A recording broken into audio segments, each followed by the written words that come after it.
Hey everybody, welcome back to Next Level. We are just starting the next presentation today. We're doing a knife grinder comparison for you guys. So many of you have our knife grinders. They're probably the best knife grinder you can get. Very precise, very accurate, best quality possible. And so today we're coming here from Shawn's demo room, or his little grinding demo room, where he has 3 different knife grinders that we will be talking about today. And we're just going to go over the machine itself and then show you the differences from one grinder to the other and what are the benefits and what's the best way for you guys to use them. So Shawn, okay, take it away. At this point, it seems like we're the dynamic duo here. I don't know who's Batman, who's Robin, but anyhow, we're just going to continue with our little charade. Okay, so hopefully you guys have, if you're really interested in our grinders, and Mike said something I want to clarify as a grinderman there. He says some of the best grinders out there, having experience on a lot of other grinders and the Weinig grinders I've used for so many years, there is only one. There is only one best, and we have it. So anyways, just to kind of give you a rough overview of some things. The grinders that we're going to talk about are the Rondomat 960s, 2 of them right away, and then we're going to segue into the full CNC grinder. So the standard type of Rondomat grinder, the 960, which has the power lock tooling on it, we have a swiveling element here that will take us into rights, lefts, tops, and bottoms. So we either switch it to one side or the other to do either rotation of tool. Just to clarify, when we have multiple molders out there where we're feeding some with power lock tooling, some with slick bore tooling, we simply slide an adapter in there and continue grinding as we are. Nothing changes. We don't have to. There's been some stuff said out there that once you put that arbor in, you have to recalibrate this and do all that stuff. That is a falsity. We are staying right on top of this. The accuracy is there. We don't lose anything at that clamping point of reference. So a traditional grinder is just the same way as we have had if you've had an old 930, 931, 932, 934. They all act the same way. We're just simply clamping the tool up in a different fashion. Mm-hmm. With that said, we also have returned, thank the Lord, back to a very fantastic dressing system on the machine. There was a few years out there that we had a thread-in style dresser for our wheels. And it was a little bit cumbersome, but just to let you guys know, we haven't forgot about you. We have a little adapter kit that we can change that out and give you that full dressing for CBN, diamond, and our vitrified wheels. So that's something that's available. The aggregate itself looks a lot the same. If you go back to some of the older grinders, we may not have this air cylinder up there. There was a big clunky gearbox on the back end that worked great at the time. For several years, the gearbox became unavailable, so we simply went to an inverter drive. So we have a readout over on the control panel for the operator that tells him what his RPMs are on the wheels. This is very, very important because different knife steel takes different RPMs to grind properly and different types of wheels to grind them properly so that we're controlling heat, we're controlling what's happening to the metal itself. And of course, our end result is we're always looking for the finest, sharpest edge that we can get. Okay, so it doesn't matter if it is a diamond that carbide that we're grinding. We'd simply use a diamond wheel. If we want a superior finish on our high-speed steel knives, we use a CBN style wheel. When we're doing the roughing and hogging out of knife steel, we use a vitrified style wheel.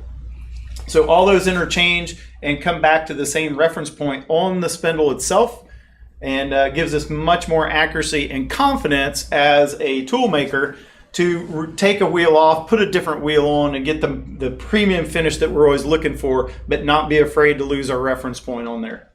So again, another strong point for the Weinig grinders. We have 0 points on everything, a place to come back home. A lot of, when we're standing in front of the machine, there's a lot of features that are right here at the operator's reach, per se, and we do not have to walk around the machine like we used to in the past. It was just very time-consuming, and now with the just-in-time type of manufacturing everybody's hitting, our machines run faster, the tooling has to be produced faster, we do more changeovers per day. So we're always looking at how quickly can we turn this tool out without sacrificing quality. And so we put as much help as we can to the operator here of the grinder, and he does his best. And if any of you don't really understand grinding, we're basically like a giant key machine. If you go into one of the big box stores or your local hardware store, and they're a stylist, and they're just following the shape of that key to copy another one. And it's just a very giant scale of that key machine. But it does take a lot of talent for an operator and skill, which is sometimes acquired and sometimes is not. So we'll get into that not part in just a minute. Anyhow, so keeping the operator on front of the machine out here doing his thing quickens the grinding process. It doesn't use up as much knife steel for the company itself, and it doesn't use up as much of the wheel while he's doing that. So there's all these things that are getting back to the same home position, including one other thing. I'm going to do a plug for this. It's very, very important. This is for our back clearance angle. So as we're going into a rough grind, back to a finished grind, those angles are all different. Everybody, regardless of their height or their talent, anything else, or where we have the knife position, are always going to come back to the same value. It's a numerical point for an operator to get back to, so that again, we are saving more knife steel, we are saving more wheels, and we're actually quickening up the process of grinding those knives. Hey Shawn, so Yeah. if we don't have that digital gauge, what's the other way to adjust your back clearance angle? Yeah. Or what's the traditional way? Sure, and it's always on the machine. It comes that way from the factory, but it's simply a little tab down here, and we are kind of looking across the casting to see an angle. Now, I don't know if you can tell this from the picture, but I'm a little taller than Mike and a lot taller than Christian behind the camera. But if we all three walk up and stand here, we could potentially have, within half a degree or maybe a full degree difference in the angles that we're actually grinding. Yep. So let's say Christian grinds his knife. He is dead on 25 degrees. But if Shawn comes in behind him, it's something different. So instead of wasting the knife steel, we can simply look at that angle. Everyone's going to grind the same angle. That makes So perfect sense, it's actually saving the company a lot of money in Yep. time and wheels and knife steel. Yep. Okay? So all of that, again, and I said this 50 times, it's designed to keep the guy in front of the machine making tooling, because we've got a lot of machines to feed out there. Okay? So the difference in some of the machines has to do with feed speed. And then the RPMs on the machine. So the more RPMs you have, the more feed speed you have. Right. So we can still deal with the same two knives, but simply by changing the RPM, now we can put more throughput on the machine. So what happens when we get into machines that now have a lot of knives, 6 knives, 8, 10, 12 knives in a head? Not only is it very large, but it has to be controlled. For the type of tool that we're using, we're now running a very high feed rate. And so that means because of the much bigger tool, it's also heavier, right? That's correct. Yeah. So this grinder, as it sits, can handle 12-inch wide cutter head. And the caveat there is it'll handle a 12-inch wide power lock cutter head, because we're clamping into this system here. So it's enough to hold that tool. Now we get into a hydro tool and we're 12 inches wide, such as on our new Hydromat 3000. We can run that machine 12 inches wide at 300 feet a minute. So that's an enormous tool to have just hanging out there off the edge of this shaft. Yeah. So we're going to pack up Christian a little bit and move a little bit south. Hey, real quick before we go Yes. over to the next machine, we also have a. So this is the 960, as you mentioned. It has the power lock for power lock tools or conventional spindle tools. That's correct. And this one also has the performance package, correct? Yes. And then I guess we also have a grinder. It's still a 960, but it's a spindle version that does not have the performance package. So the performance package, like Shawn mentioned, for people that are doing a lot of grinding and they're in a grinding room all day long, I think the performance package is definitely a big plus. What it does is it's a motorized positioning for your back clearance angle, and the side clearance works with that pneumatic cylinder up there. And then you have a automatic wheel advance, which is the distance between the grinding wheel and the tool rest. So those 3 adjustments are automated on the grinder with the performance package. The regular 960 cradle or spindle grinder does not have that feature. That's correct. and I'm going to make one correction. It might just be because he's German. They're not automated. They're just movements that are assisted over here for us. So we're not really telling it to go somewhere and it goes. We're just assisting with a switch or a push button or something like that. Right. So it's basically on this one it's motorized. On the other one, you have a hand crank, so you're cranking a handle to bring it into position. The only reason I wanted to clarify the automated is because we're going to get there in just a minute. All right. But yes, Michael is correct. There is a what we would consider, I think there's a name for it, and I'm sorry about that, but it's a very basic grinder. So it's just simply the old style with the arbor where we set down in the cradle is what we call it. So your arbor sits down inside there. So it's still a matter of we got to pick that thing up and put it in there. Right. But it's great for the bigger, wider 12-inch stuff because again we're using a piece of solid steel across there. So there's two different versions for when we do need to go to the bigger, heavier type of heads with multiple knives. Right. So one of which is this is also a 960, but we call this a HD or a heavy-duty version. Meaning that now that we can run 12 inches wide and we could be up to potentially 10, 12 knives in a cutter head, that's an enormous amount of weight. So basically what we do is we would have the same two HSK clamping units. So we can do all of our traditional grinding for the traditional machines or the HSK machines. But when we have those big cutter heads, then we can actually load them in here. And I hope we got the angle right where you can see there's a tailstock that will actually run right up against the center point on that shaft to keep that head from sagging because of all the weight. So we drive that tailstock in there just like a lathe, and we're going to bring that head back up to being absolutely parallel.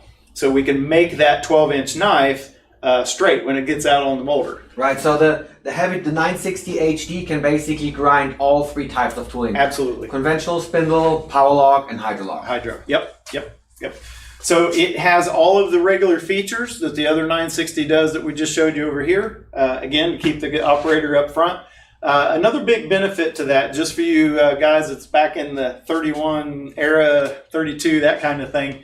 I don't know if you can see it from over there, but our grinder is sitting about this far off of the back wall. The older machines, the filtration system to get back there and do our maintenance, our daily maintenance, we had to have that machine way off of the wall, kind of out in the middle of the room for our guys to be able to get in there and do their due diligence on keeping the thing clean. So we've got to take care of all that to make the machine last. So where is the cooling tank now? So the cooling tank is on the left side of the machine if you're facing. Okay. It's simply a door and a handle. We pull the entire plastic tub out when it's time to clean it. And the same way we have a filter tray up on top. So we can just swap those filters out daily as part of our maintenance. Perfect. And keeping that thing clean. Okay. So as you can see, we have all of our adjustments here for the operator to take care of. We also just do a little bit of tweaking to the standard machine and move some of the tool caddy over here to where all of my tools are over here a little more clean.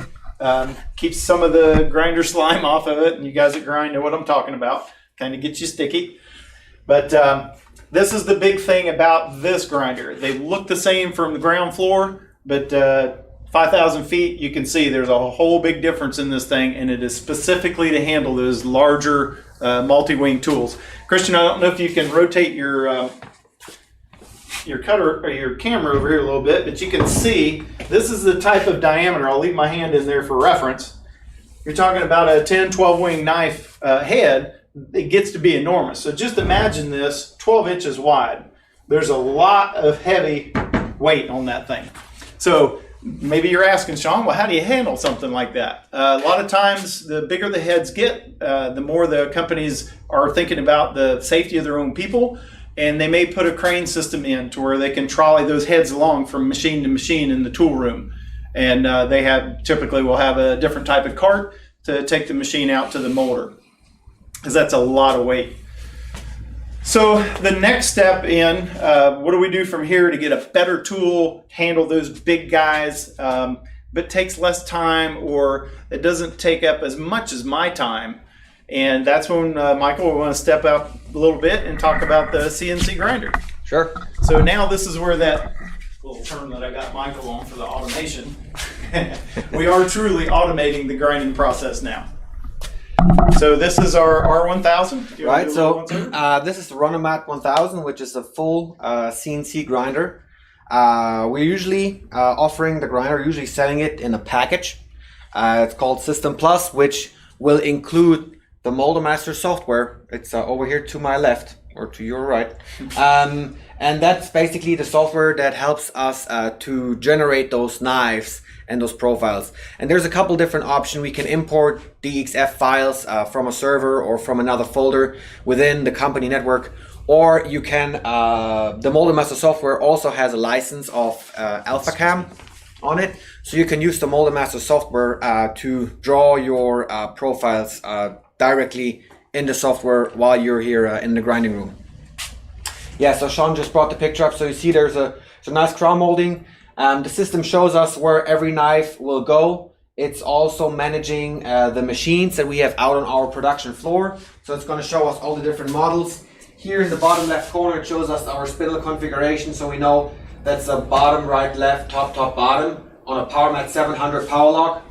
So that's where we would run that profile. So it takes all that information. You can assign which knife will go in which place. Over time you are creating a big library of profiles and tools, so it's just going to manage the entire tool room process. Very nice for you.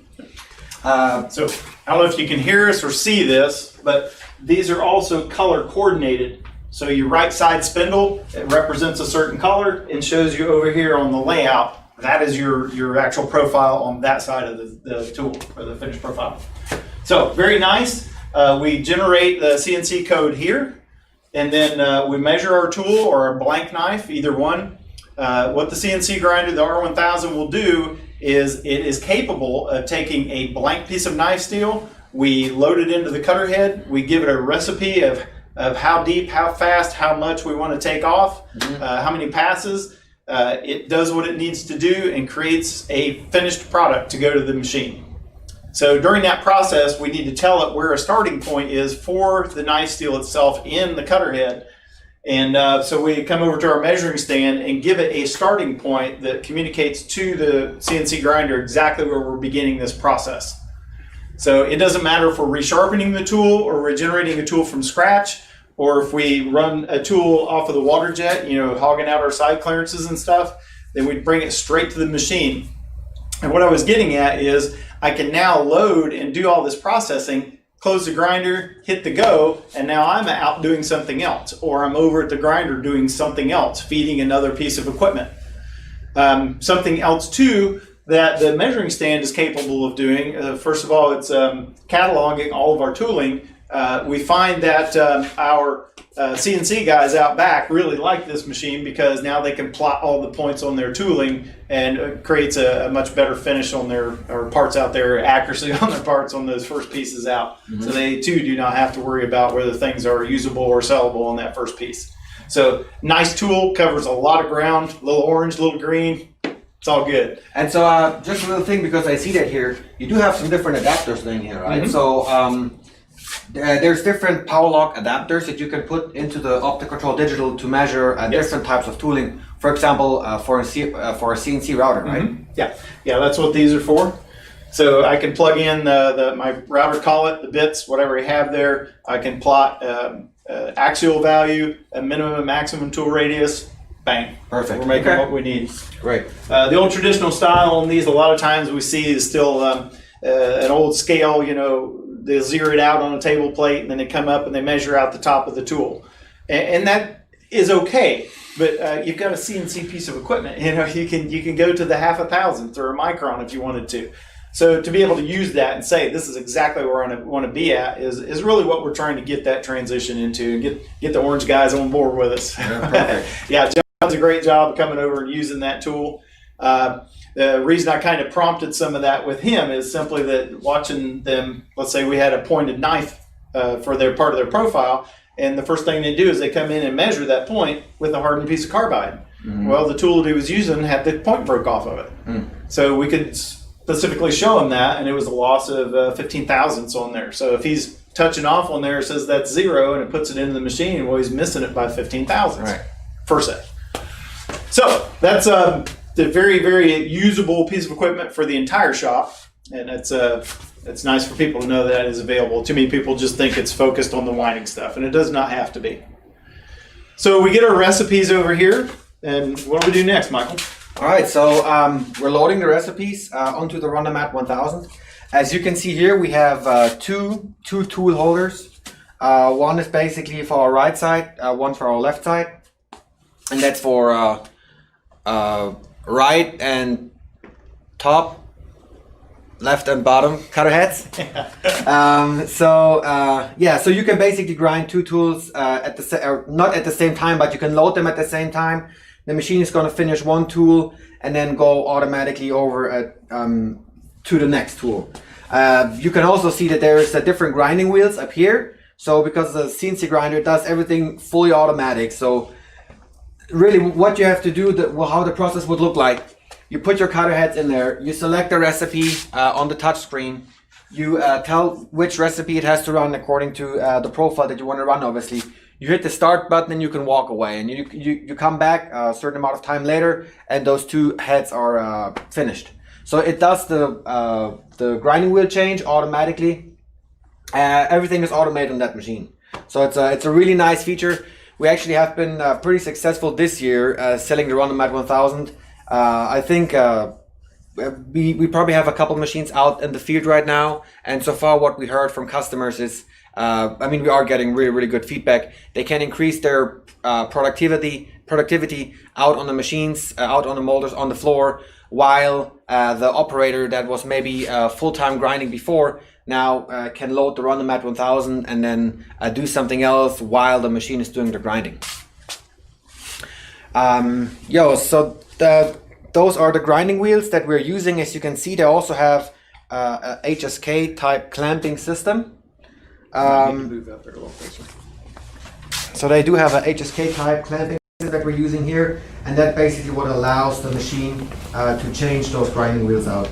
They do come in different thicknesses depending on what grinding pass we're currently doing. How many wheels stays on the machine, Mike? So it's always 3 wheels on the machine. So you have basically 2 in the magazine and 1 in the chamber.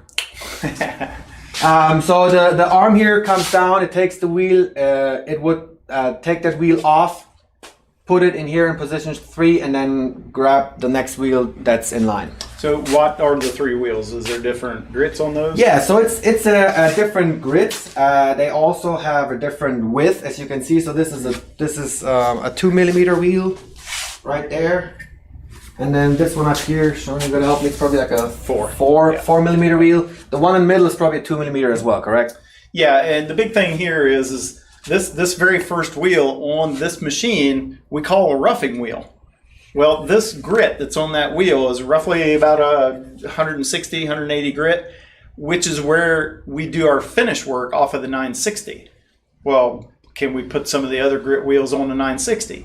The answer is no, because over on the 960 we have too much human interference, and it would cause the wheels to become out of round, or let's say misshaped or abused, and then they just don't cut right and they don't give us the finished quality that we're after. Plus there's the inconsistency in a human grind, so we could be moving too fast and actually loading the wheel up.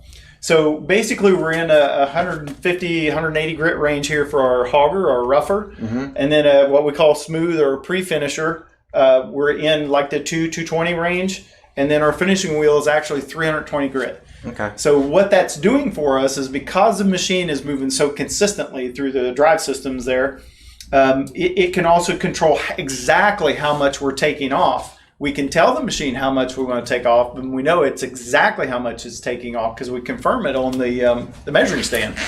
So we can start rough, and it's basically where we pick up off of the 960 series of machines. That of our finishing wheel, that's our roughing wheel on this machine. So the consistency of this thing moving along, it's being bathed and flooded with lubricants and coolants in there, whereas over here we're more worried about getting a bath, so we keep the coolant down a little bit. Yeah. May not keep that knife as cool as we'd like during the grinding process. And so real quick, because we were talking earlier about recipes, so the grinder's different recipes, and what we mean by recipes is that you're having that roughing wheel that will be put on to make your first pass, basically to rough out the knife. what that recipe will contain. The information is how many passes that wheel has to make across the surface area of the knife to get the material out. That's right. That's right. Yeah. It's something. It's just simply a checkbox. If we need the knife to be hogged, we simply click a box, and it determines with this amount of removal over this much depth of profile, it's going to make this many passes. So we already know how much time it's going to take, and it's actually going to tell us right on screen over here how much time it's going to take. It's got a start counter, it's got a countdown counter, and it's also doing a countdown of how many passes it makes on each knife, so we know kind of where we are. If I'm off doing something else, we can pop back in and look at it and kind of see where we are. We are busy trying to tie that into our new app also to let us know our production on the floor. In case I'm out somewhere, I can pop my phone open and see if somebody's got my machine lollygagging or if it's pumping some knives out. Yeah, so because of that, the machine is also going to tell us how long it's going to take to create that knife from start to finish. That's right. Yep. Even if it's just a regrind, it's still going to tell me how many passes, how long it's going to take, so I can at least project, all right, I've got 30 minutes, I've got an hour, I can go do something else, I can kind of account for my time, but yet not leave things idle in the tool room. All right, because we're talking about a kind of comparison between like a CNC grinder and a manual grinder. It's probably hard to show on the camera though, but have you experienced some differences from a knife that comes off a 960 versus a knife that comes off the R1000? Absolutely. I used to think I could grind pretty good because I ground for high-speed machines for a lot of years, and I've been grinding for many, many years on top of that. And the first set of knives that come off of this thing, I felt about this tall because it's just fantastic. Your corners are sharp, they're crisp, the points on the knives are crisp. If you want it to be a point, it'll be a point, outside of course. If you need a specific radius, it'll grind that specific radius, and you can qualify it on the measuring stand by hitting a radial button on the stand, and it'll boom lay a ring up around there and tell you exactly what that radius is. So the importance of that too is, I know we're kind of getting off on other things, but that measuring stand is super important, not just to qualify what we're doing in here, but let's say I've got some diamond tooling or some insert tools. I'm holding my guys accountable that I'm purchasing those tools from, to make sure, and I can take that measuring stand and say, hey, I asked for a 30 thou radius, you gave me 60. My parts won't fit. So you can at least qualify what you're paying for and kind of hold your feet to the fire as far as your suppliers go. Okay. So, and then I know I got that. I heard that question before. So on the R1000, we can grind high-speed steel and carbide, correct? That's correct. Yep. It just takes a different type of wheel. And there's one more step in the process, because most carbides are two-piece types of systems if you're really into that, if you're that far along with carbides. So the two-piece system is a two-step grinding process anyhow. And thank you. So yes, it's just a matter of getting the right wheels in there. Okay, perfect, great. But just as it would be with high-speed steel, it's the same with any of your carbides. We don't want to take off too much too fast. We can overheat the wheels, the carbide or the high-speed steel, or we can damage the wheels by moving too quickly. If we move too slow, then we can also overheat the materials there and cause deviations in the true quality of the product that would show up immediately out on the machine during running. Okay. I know there's another question that pops up almost every time we have somebody talking about this. Some people are always asking about time. How long does it take? I mean, because it's a CNC grinder, is this grinder faster than grinding by hand? Just to dispel the myth, it is not faster, but it's more efficient. Right. Now that's kind of opening up a whole other subject. By efficient, I mean, A, it's more accurate. B, I have a better finish coming off of the knife. Right. C, the two knives are closer than a human can produce. So therefore, a lot of times it's given us the ability to run our machines even faster. That's right. And the big thing is, right, because like we said earlier, we're loading the recipe, we're clicking the start button, and the operator can walk away and do something else. So right. he is not, even though that machine is not faster than a conventional grinder, if you see it from a big picture, It's more efficient. It gives you higher quality on your product coming out of your machine, and it frees up the operator from standing all day in front of a machine and grinding a knife. That's right. And just to define quality on the machine, a tighter tolerance on the knives and a better quality on the machine, yes, it may give you more feed speed, but if we're not looking for more feed speed, it's just simply quality that we're after, then we have it right out of the gate. Right. And we don't have to worry about how did this guy feel today? Right. You know, to whereas how well did he really do this grind? Right. Because that truly will affect your finish. So, and then I had one other thing. And I heard that before, and I know when we were talking to customers, we were mentioning that very often. Now, if we are having a high-speed machine, means a machine with 4, 6, 8 knives, whatever, and we have an operator grinding those manually on a 960 versus the knives come out of a Rondomat 1000, because the tolerance on the R1000 is going to be most likely higher than on the 960. Yeah.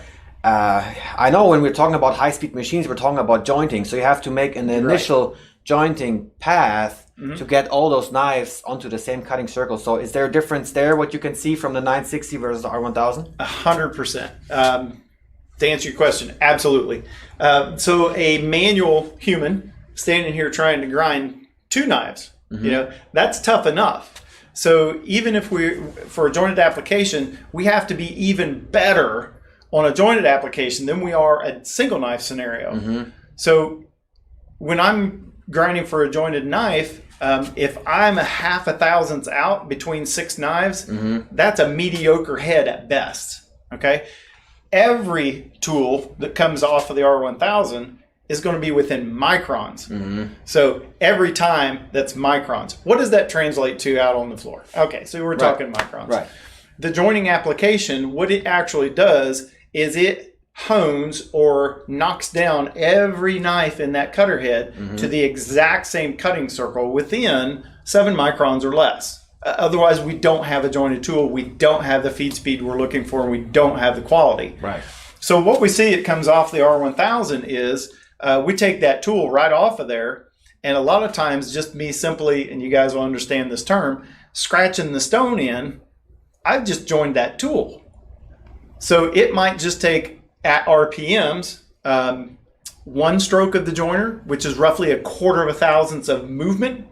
And of course, you have a little bit of stone give there as it's coming in. So 1 stroke of that joiner now, and I'm at speed. So that means that my tool is staying sharper, longer, and I will actually get more joints out of that tool, which means I'm running a lot more throughput through the machine. Bingo. So it might not be the efficiency in the tool room that you think we can absolutely put a number to, but when it translates out onto the floor as, hey, I'm not having to take that tool off as long. I'm getting weeks out of this run versus days. Yep. And it all starts of how accurate we are coming off of that tool. That makes a big difference. Yep.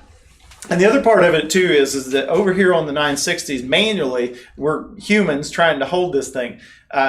Just the little things that some guys can do is do not use a plastic template when you're making tools for a jointed machine.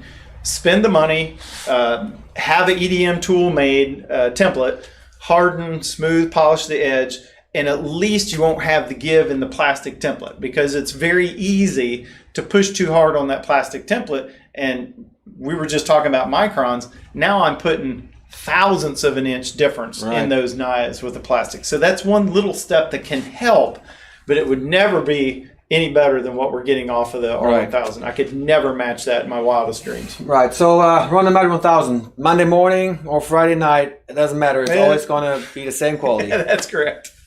Good analogy. All right. Whether your team won or not last night, it's still going to make the right knife for you. That's right. Hey, Kirsten, do we have any questions on the screen? Just a couple comments from people who have R1000 saying they love them. So, all right. Yeah. Excellent. That's what we like to hear. Yeah. That's our best advertisement right there. That's right. Yep. Yeah, Shawn, do you have anything else? Nope. Just the thing that Mike hit there. As this thing is grinding, it is automatically changing these tools for us. One thing that is really, really nice that I have found, and just because I've been out in the industry and I know how these things come up, if I the difference between having a tool that's just dull and needs to be sharpened. I simply put in a recipe to go just back to my finishing wheel and tell it to take off 2 thou. Boom, I'm done. If I feel like that I've hit something or I've got a nick, it's leaving a line in the board, I simply take that tool first to the measuring stand and I look at it and I can see how deep that nick is. And then I just choose from a recipe whether I have a heavy regrind, mild regrind, a light regrind. It's just the amount of how many passes are in each of those. Right. So it's just to simply say, all right, I've got it set up for taking off 4 thousandths of material. I look on the scope, I see if it's 6 thousandths, then I need to go to my medium grind. So very efficient way of tracking or identifying exactly how much I need to take off versus, hey, let's just grind a snot out of it and hope we get it all. Right. And then if you don't, then you got to do it all over again. And then because it changes the tools automatically, as the wheels automatically, as the wheel wears in diameter, there's actually a pin back there, a measuring pin that comes down every time the wheel gets changed. The pin comes down, measures the exact diameter of the wheel, so we know every time they were spot on. Yep. So their wheels, we're grinding, there's going to be wear. So when we get a fresh wheel and put in there, we actually give it a window of usable use. That's the right thing to say. So if I tell it at 10 thousandths, the wheel's no good, it's time to be resurfaced and reshaped, then it'll give me a message over on the machine to say, hey, the wheel is outside of its tolerance. It's not even going to grind anymore. So there are some checks and balances there to make sure that what we're doing is not abusing the wheels and creating a profile that's not what we ask for. Right, perfect. So when I do put a new wheel in plate, or excuse me, a new piece of blank knife steel, and I say, go get him, Tiger, it's actually going to cycle through the whole grind of one knife, go back, shut itself off, bing, comes out and measures the wheel. So it's even measuring between knives to make sure that we are carrying the right kind of process with it. That's great. Keep it under control. That's correct. So it doesn't matter if we come from the right to the left or left to the right. We're just simply telling it where a starting point is. And within that size of knife steel, we're plotting a profile. Great. All right. I think that's enough information for one day. That's pretty much it for our grinder comparison here. Guys, I hope you enjoyed it. If you have any questions, make sure you post them below in the comments and we'll make sure we answer them for you. And Shawn, thank you for the very detailed explanation. Appreciate it. Here, well, thank you too. Yeah, you're very welcome. I just got one more thing to say. If we're Batman and Robin, I'm Batman. I'm Robin. See you next time.